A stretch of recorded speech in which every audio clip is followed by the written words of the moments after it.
Now there are few questions in this topic. Let us discuss. Write balanced chemical equation for the reaction Cl2 with hot and concentrated NaOH. Is this reaction as disproportionation reaction? Justify. देखो यहाँ पे जो आपको ये बता रहा है ना, बेसिकली ये तो है याद करने वाला काम कि भाई इसका कंसंट्रेटेड NaOH से रिएक्शन करें तो क्या होगा, NaCl sodium chloro trioxide and आपका वाटर बनता है। बट यहाँ पे जो ये बोल रहा है डिस्प्रपोर्शनेशन, इसका मतलब समझो। डिस्प्रपोर्शनेशन क्या होता है? डिस्प्रपोर्शनेशन होता है वो रिएक्शन जिसमें एक एटम की ऑक्सीडेशन भी हो रही हो और उसी की रिडक्शन भी हो रही हो। वो रिएक्शन जिसमें सेम एटम की ऑक्सीडेशन भी और रिडक्शन भी हो रही है। देखो कैसे, अगर मैं रिएक्शन को लिखूं यहाँ, तो क्लोरीन का 0 चार्ज है क्योंकि ये प्योर फॉर्म है ना, तो प्योर का एलिमेंट का 0 लेते हैं। अब ये क्लोरीन है, यहाँ क्लोरीन है NaCl, तो क्लोरीन का -1 होता है। तो ये 0 है, ये -1 है, यानी 0 से -1 यानी चार्ज कम हो गया, यानी ये हो गई रिडक्शन। अब आ जाओ NaClO3, यहाँ पे चार्ज हो गया +2 +5, यानी ऑक्सीजन 0 से यहाँ तक गए तो चार्ज बढ़ गया। तो वो रिएक्शन जिसमें चार्ज कम हो रहा हो और चार्ज बढ़ रहा हो, कम होने को कहते हैं रिडक्शन, बढ़ने को कहते हैं ऑक्सीडेशन। तो उस रिएक्शन को हम कहते हैं डिस्प्रपोर्शनेशन रिएक्शन। तो ये रिएक्शन याद रखनी है। तो क्लोरीन और NaOH की रिएक्शन हो गई, NaCl निकल गया, NaClO3, थोड़ा सा ये ध्यान से करोगे तो याद हो जाएंगी। कहता है yes, chlorine forms 0 oxidation state, यानी क्लोरीन का 0 होता है, एलिमेंटल है state, and change to -1 and +5, तो -1 और +5 आता है, यानी रिडक्शन एंड ऑक्सीडेशन दोनों हो रही है। तो डिस्प्रपोर्शनेशन रिएक्शन वो होती है जिसमें ऑक्सीडेशन एंड रिडक्शन दोनों हो रहा हो। तो ये हमें समझ में आ गया। अब देखो मैंने एक होमवर्क देना है आपको, HCl, आप अपनी बुक से HCl को पढ़ना। इसके बाद ना टॉपिक आता है हाइड्रोक्लोरिक एसिड, वो पढ़ लेना, सिंपल है, इजिली हो जाएगा। और ये क्वेश्चन आपका HCl से रिलेटेड है। अब आप इस क्वेश्चन को समझो ध्यान से, वेरी वेरी इंपॉर्टेंट क्वेश्चन। क्या कह रहा है? कह रहा है when HCl reacts with finally powdered iron, iron जैसे ये आयरन है, आयरन की हम HCl से रिएक्शन कर दें, it forms ferrous chloride not ferric chloride. अब देखो फेरस और फेरिक क्या होता है? आयरन दो फॉर्म में एग्जिस्ट करते हैं, Fe2+, अगर 2+ होगा तो FeCl2 बनाएगा, Fe3+, तो Fe3+ होगा तो FeCl3 बनाना चाहिए। तो क्वेश्चन यही है कि हमें ये नहीं मिलता, हमें FeCl2 मिलता है। क्यों मिलता है? हमें फेरस क्लोराइड मिलता है, फेरिक नहीं मिलता। क्यों क्यों ऐसा होता है? तो देखो इसका आंसर क्या है कि जब आयरन और HCl की रिएक्शन होती है तो ये बॉन्ड तोड़ के H निकल जाता है। जैसे दो दो HCl तो बहुत सारे हैं, बट ये कैसे होते हैं, जैसे मान लो एक H और एक H टूटा तो ये फटाफट टूट के Cl2 बना देते, अपना H2 बना देते हैं। H2 बनाएंगे तो एक टाइम पे दो ही क्लोरीन फ्री हुए, तो ये दो क्लोरीन इससे जुड़ के FeCl2 बनाते हैं। तीन एक टाइम पे फ्री हो ही नहीं पाते, क्योंकि जब भी बॉन्ड टूटता है तो दो H फटाफट कंबाइन हो जाते हैं, क्योंकि H2 स्टेबल होता है। तो दो Cl को भी आपस में कंबाइन करना पड़ता है स्टेबल होने के लिए। तो दो Cl कंबाइन हुए तो FeCl2 मिलता है, FeCl3 नहीं मिलता। अब देखो आंसर में क्या लिखा है, रिएक्शन लिखी, रिएक्शन में लिखा लिबरेशन ऑफ हाइड्रोजन, मतलब formation of hydrogen, prevent the formation of ferric chloride, क्योंकि जैसे ही ये जुड़े ये इनके साथ जुड़ जाएगा, तीसरा क्लोरीन कंबाइन होने का टाइम ही नहीं मिलता। है बहुत सारे HCl, बट ये कैसे होता है, दो दो के पेयर में टूट के जुड़ते हैं। तो इस तरीके से आप याद रख सकते हो। Just note it and ask me if there is a problem. क्या कहता है हमारा next topic, next question, let us try to understand the next. अब देखो ये है आज मेरा टारगेट है चैप्टर खत्म कर दे हम, थोड़ा सा ही रह गया है। Fluorine exhibit -1 oxidation state, whereas other halogen exhibit +1 +3 +5 +7। तो ये तो आई गेस आप आइडिया लगा सकते हो, और ऐसा मैचिंग क्वेश्चन हमने ऑलरेडी पहले कर रखा है। तो एक बार मैं दोबारा बता देता हूँ and you can understand it well. देखो जो फ्लोरीन, क्लोरीन, ब्रोमीन, आयोडीन, ये आपका एक ग्रुप है।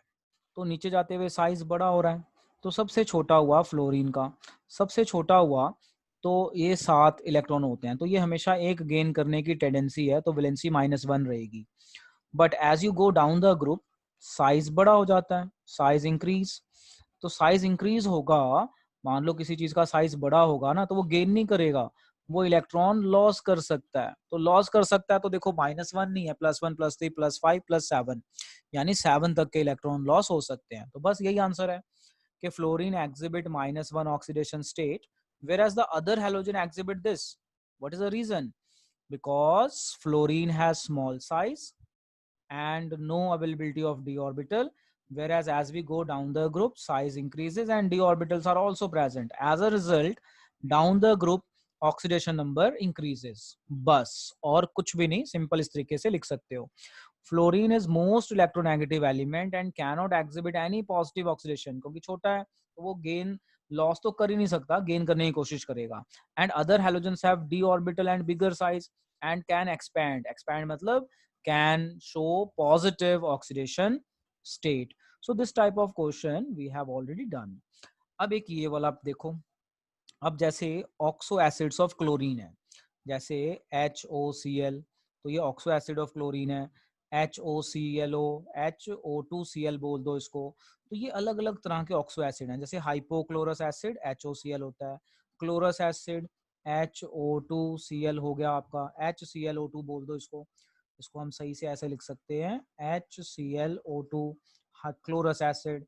ये है क्लोरिक एसिड, क्लोरिक एसिड कैसा आएगा HCl123O3, इसे कहते हैं क्लोरिक एसिड। वैसे हाइड्रोक्लोरिक एसिड होता है, 3 बार ऑक्सीजन है तो क्लोरिक एसिड। इसको हम क्या कह सकते हैं H 1 2 3 4 ClO4, इसको कहते हैं पर क्लोरिक एसिड। तो ये कई बार आपको ड्रॉ करने को आ जाएगा, तो यू कैन ड्रॉ इट और you can use your book to draw. So just keep in mind ये स्ट्रक्चर्स पेपर में आ सकती हैं और ये नाम याद कर लो, कई बार यूज होते हैं। जैसे हाइपोक्लोरस एसिड, भाई मुझे भी भूल जाते हैं नाम, तो बार बार देखने पड़ते हैं, तो आपको भी प्रैक्टिस करने पड़ेंगे।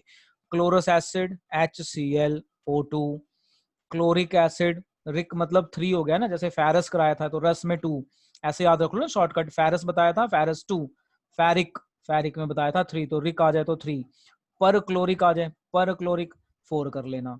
तो पर क्लोरिक में आपका 4 है, इसको और छोटा सा करके लिख देते हैं HClO4। तो ना आप इसको मेमोरी एड बनाओ, किसी चीज के साथ रिलेट कर दो। याद करने का तरीका क्या है, एड क्या है, मेमोरी एड।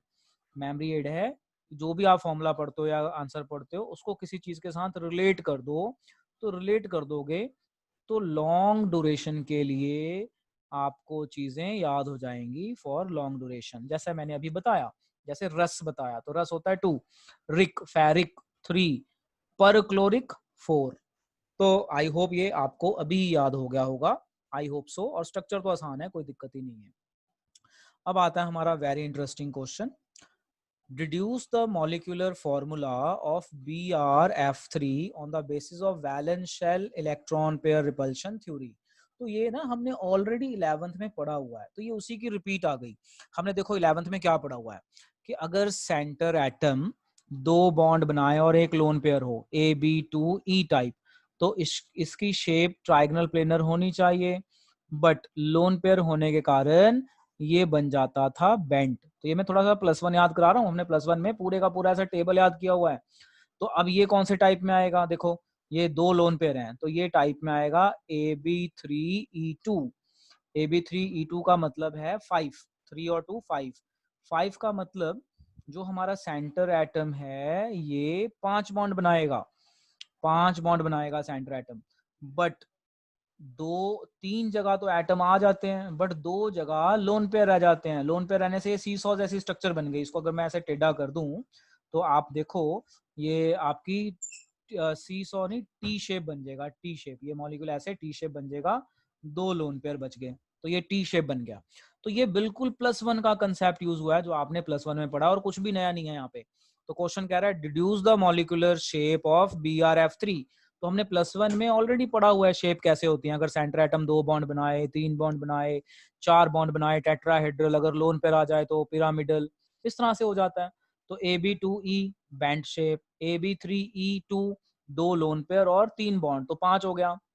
हाइब्रिडेशन आ जाएगी sp3d5 की, और हाइब्रिडेशन के हिसाब से ट्राइगनल बाय पिरामिडल बनना चाहिए, ठीक है। बट 2 लोन पेयर आने से इसकी ज्योमेट्री तो ट्राइगनल बाय पिरामिडल है, बट शेप टी हो जाएगी। क्योंकि शेप में लोन पेयर को काउंट नहीं करते, शेप में सिर्फ बॉन्ड काउंट करते हैं बस। तो ये पूरा का पूरा +1 का पार्ट है which you are able to see. देखो, the central atom Br has 7 electron, बिल्कुल सही है 7 इलेक्ट्रॉन। तो जो हमारा Br है उसमें 7 इलेक्ट्रॉन होते हैं, 1 2 3 4 5 6 7, क्योंकि हेलोजन है।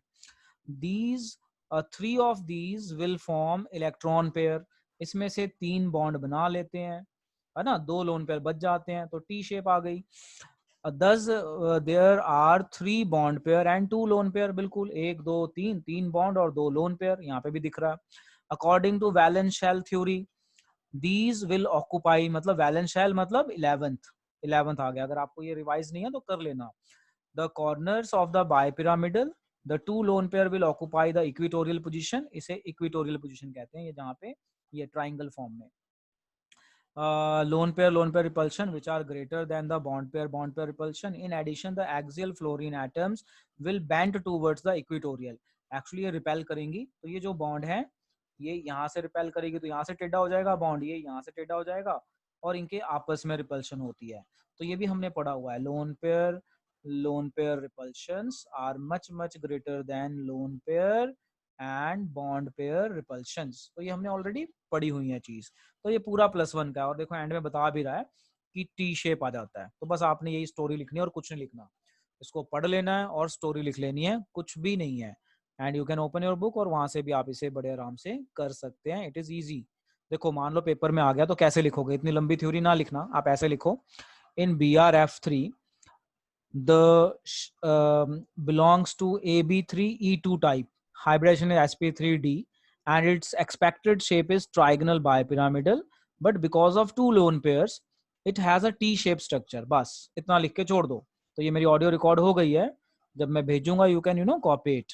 तो इसको 2-3 बार सुन लेना, इतना ही लिखना 2-3 लाइनों में, दैट्स इट। ओके जी, तो अब आप इसे याद कर लेना, it is easy not difficult. अब नीचे एक इसी से रिलेटेड है हमारा फ्लोरीन के यूजेस से। These compounds can be use, मतलब हेलोजेंस की बात हो रही है, used as non aqueous solvent, मतलब ये सॉल्वेंट है विदाउट वाटर को, मतलब वो सॉल्वेंट जिसमें पानी ना हो उसे नॉन एक्वस कहते हैं। Inter halogen compounds are very useful in fluorinating agents, fluorinating agent होते हैं जो फ्लोरीन देते हैं रिएक्शन के लिए, जैसे ClF3 BrF3, क्योंकि इनके बॉन्ड वीक होते हैं, जल्दी टूट जाते हैं। Are used for production of UF6 in enrichment of uranium. Have you heard about nuclear reactor? Nuclear reactor वो होता है जिसको यूज करके इलेक्ट्रिसिटी बनाते हैं, न्यूक्लियर रिएक्शंस। तो ये उसको प्रोड्यूस करने के लिए काम में आता है, और ये रिएक्शन भी दिखाई हुई है कैसे, यूरेनियम के रिएक्शन क्लोरोफ्लोराइड से कर देते हैं तो यूरेनियम फ्लोराइड बन जाता है, और यूरेनियम फ्लोराइड आगे यूज हो जाएगा जिससे यूरेनियम को एनरिच कर सकते हैं।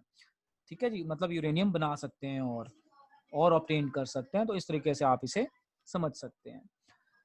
अब आ जाते हैं नेक्स्ट पे, why is ICl more reactive then I2? तो ये एक तरह से रिपीट क्वेश्चन हो गया, थोड़ी इमेज साफ नहीं आई है, बट मैं आपको यहाँ पे समझा देता हूँ क्वेश्चन क्या बनेगा। देखो क्वेश्चन है कि जो ICl है ये मोर रिएक्टिव है देन I2। तो इसका आंसर है कि ये इंटर हेलोजन कंपाउंड है, ये इंटर हेलोजन कंपाउंड है, और इंटर हेलोजन का बॉन्ड होता है वीक, बॉन्ड वीक होने से ये टूट जाएगा and it is more reactive. बस इतना ही है। देखो in general inter halogen compounds are more reactive than halogen, इसे कहते हैं हेलोजन। I2 है ना, I2 is called halogen, same से जुड़े हो तो हेलोजन, ये interhalogen. Due to weaker bond, ये बॉन्ड वीक है, देन XX बॉन्ड। बस इतना सा ही आंसर है। तो पेपर में 1 मार्क का ही क्वेश्चन आता है कि why is ICl more reactive, because inter halogen compounds में जो बॉन्ड होता है वीक होता है, दैट्स इट। अगला question, name 2 poisonous gases which can be prepared from chlorine. तो ये हम ऑलरेडी याद कर चुके हैं पिछली क्लास में, फॉस्जीन, टीयर गैस, और एक थी हमारी मस्टर्ड गैस। याद है मस्टर्ड गैस का शॉर्टकट? मैंने बताया था S लिख लो, 2 कार्बन ऊपर 1 Cl, फिर 2 कार्बन नीचे और 1 Cl, बाकी आप बॉन्ड पूरे कर लो कार्बन के, तो बन गया हमारा मस्टर्ड ऑयल गैस। तो ये भी हमारा क्लोरीन से मिलने वाली गैस है। टीयर गैस का शॉर्टकट बनाया था, कार्बन 4 बॉन्ड बनाता है, तो Cl Cl Cl NO2 लगा दो एक तरफ, तो ये बन गया हमारा मस्टर्ड गैस। तो ये ना पेपर में पूछे जा सकते हैं, they are very very important. Mustard gas, और इनका मैंने यूजेस भी बताया था कहाँ कहाँ पे हो सकता है, जैसे चूहे मारने वाली दवा, कीड़े मारने वाली दवा, पेस्टिसाइड, इंसेक्टिसाइड, इस तरह की चीजें। और टीयर गैस का तो यूज आपको पता ही है, पुलिस ने जब डंडे लगाने होते हैं तो टीयर गैस फेंक देती है और डंडे लगा के हड़ताल खत्म। तो इस तरह से लोगों को भगाने का तरीका होता है अगर कहीं पे जमा हो जाए। अब चलते हैं अगले क्वेश्चन पे। Give reason for the bleaching action of Cl2।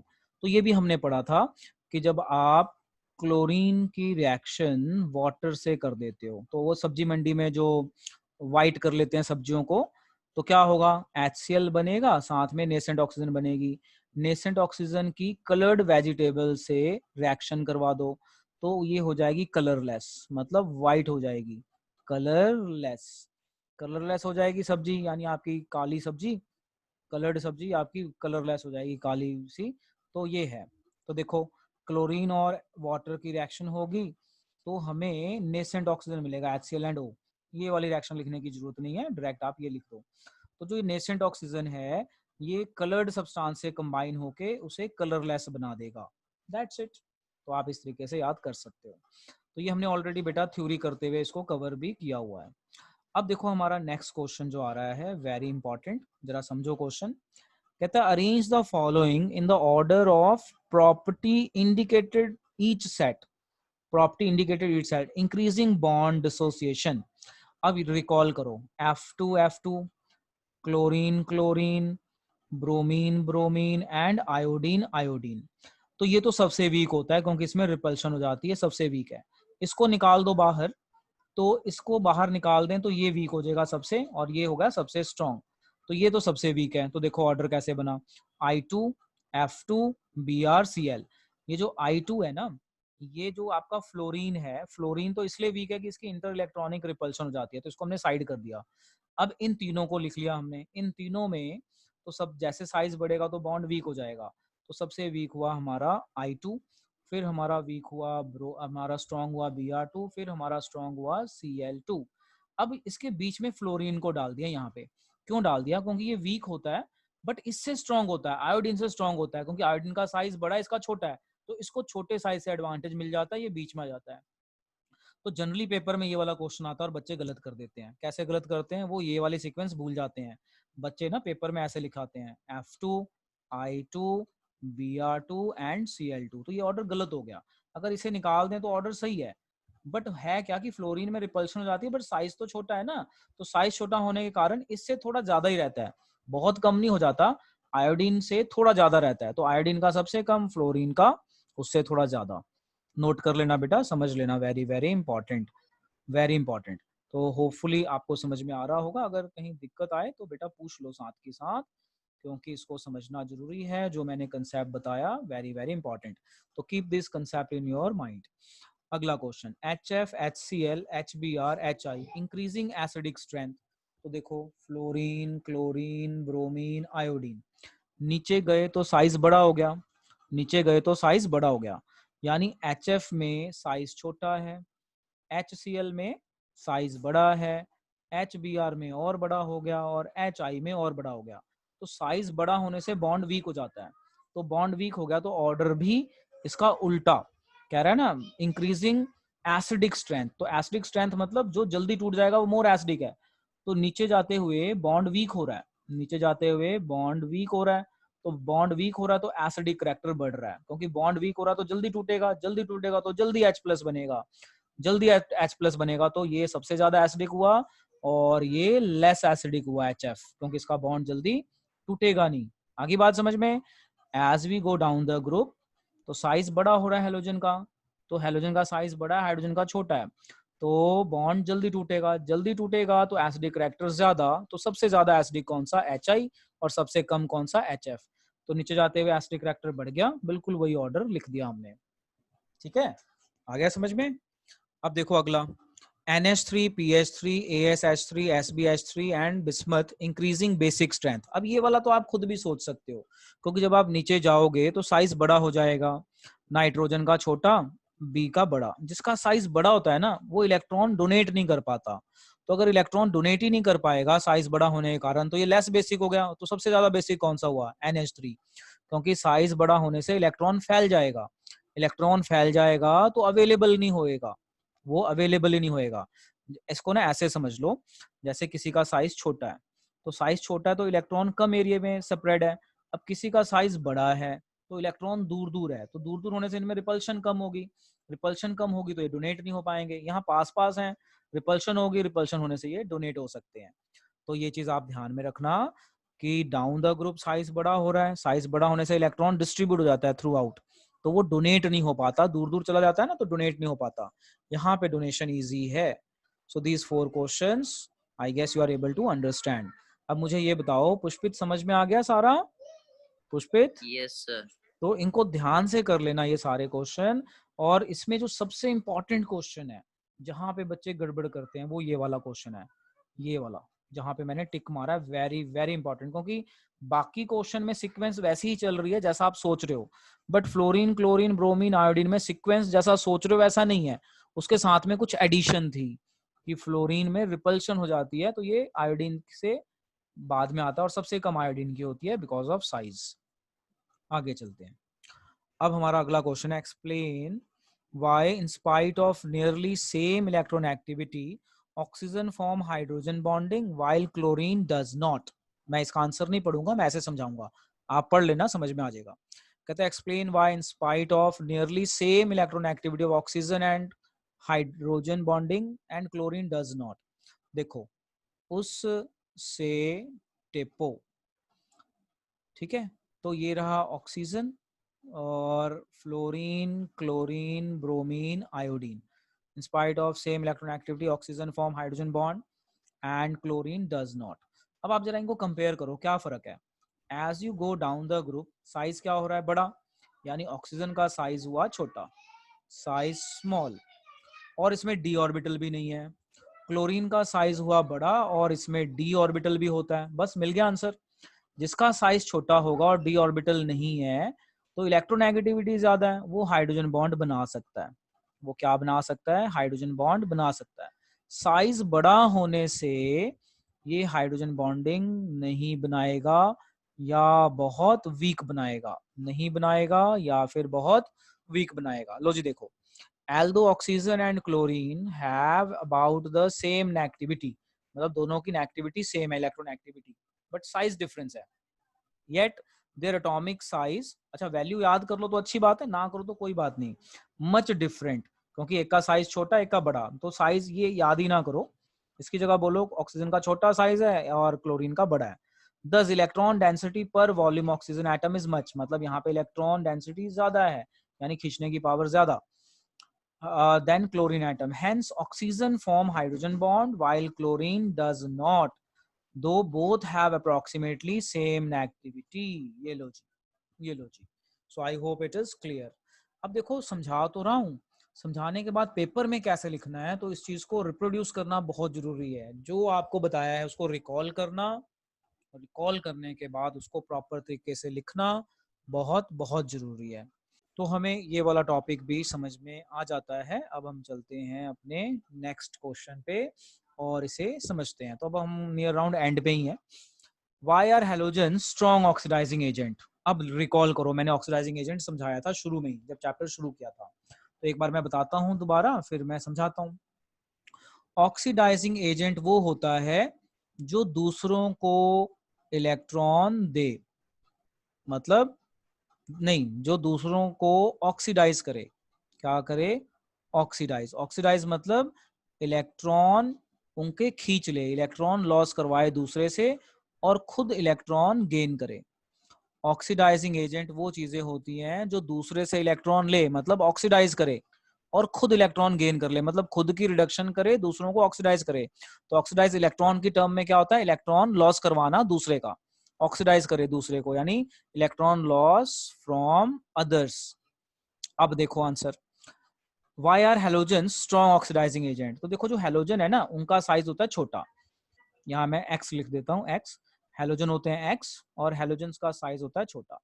Size छोटा होने से ये इलेक्ट्रॉन अट्रैक्ट करता है अपनी तरफ, अट्रैक्ट करेगा, अट्रैक्ट मतलब खींचना, अट्रैक्ट करेगा तो कैसे बिहेव करेगा oxidising agent?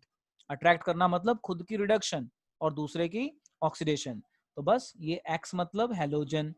Halogen small size होते हैं, स्मॉल साइज होने के कारण इलेक्ट्रॉन अट्रैक्ट करते हैं, अट्रैक्ट करने का मतलब खुद की रिडक्शन करना और दूसरे की ऑक्सीडेशन मतलब ऑक्सीडाइजिंग एजेंट। लो देखो, in general electronic configuration of halogen यही है 7, लास्ट में 7 इलेक्ट्रॉन है, 7 इलेक्ट्रॉन इन लास्ट शेल।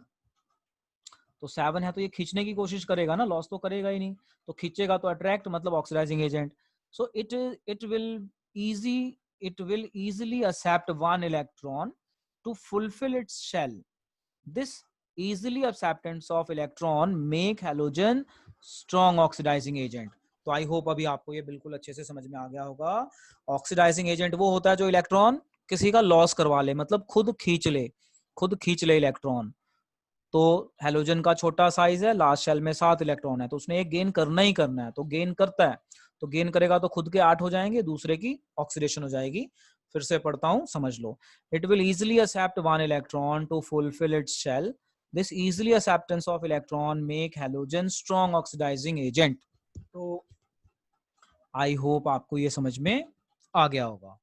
अब चलते हैं आगे लास्ट क्वेश्चन पे, और ये चैप्टर हमारा यहाँ खत्म हो जाएगा। फिर सुनते हैं आपसे, how can you prepare Cl2 from HCl and HCl from Cl2 right reactions? तो ये बहुत इंपॉर्टेंट क्वेश्चन है, आप इसे याद कर लेना, वेरी वेरी इंपॉर्टेंट। जो मैंने आपको HCl वाला दिया ना पढ़ने के लिए, उसमें मिल जाएगा, और हमने ऑलरेडी डिकॉन्स प्रोसेस पढ़ा भी है। तो देखो, अगर HCl की O2 से रिएक्शन कर दें तो Cl2 बन जाएगा। यही क्वेश्चन पूछा ना, how can you prepare Cl2 from HCl। तो डिकॉन्स प्रोसेस में ऐसा ही तो होता है, HCl की ऑक्सीडेशन कर देते हैं, तो ये वाटर में चेंज हो जाता है और Cl मिल जाता है। अच्छा, इसका उल्टा भी पूछा है, HCl फ्रॉम Cl2, H2 और Cl2 को रिएक्ट कर दो, HCl बन जाएगा। ठीक है जी, बड़ा इजी है। HCl from Cl2, HCl from Cl2, तो H2 और Cl2 की रिएक्शन कर दो, या फिर Cl की H2O से रिएक्शन कर दो, तो यहाँ पे HCl और नेसेंट ऑक्सीजन बन जाएगा, जहाँ पे हमने प्रूफ किया ये ऑक्सीडाइजिंग एजेंट है स्ट्रॉन्ग। ऐसा भी हो सकता है, इसको बैलेंस कर लो, Cl2 की वाटर से रिएक्शन कर दो तो HCl और ये बनेगा, उसको बैलेंस कर लो बाद में आप। तो इस तरीके से भी आप बता सकते हैं। सो विद दिस हमारा ग्रुप 17 खत्म हो जाता है, and it was very interesting chapter.